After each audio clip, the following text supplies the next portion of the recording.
కాంగ్రెస్ అంటేనే current, current అంటేనే కాంగ్రెస్ అని డిప్యూటీ సీఎం బట్టి విక్రమార్క అన్నారు.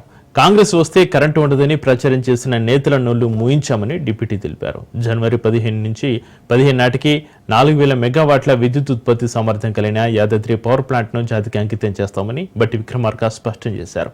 కాంగ్రెస్ అధికారంలోకి వచ్చిన వెంటనే పర్యావరణ అనుమతులను తీసుకొచ్చినట్లుగా డిప్యూటీ సీఎం తెలిపారు.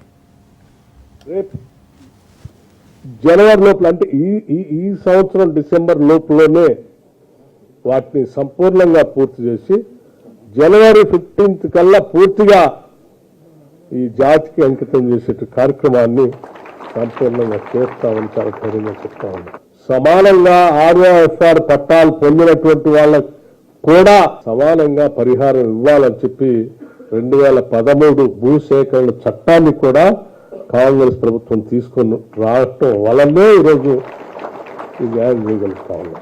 ఈరోజు దాదాపు ఈ నిర్వాసితులకు సంబంధించి దాదాపు ఒక 500 మందికి ఉద్యోగాలు ఇచ్చుకోగలిగాం.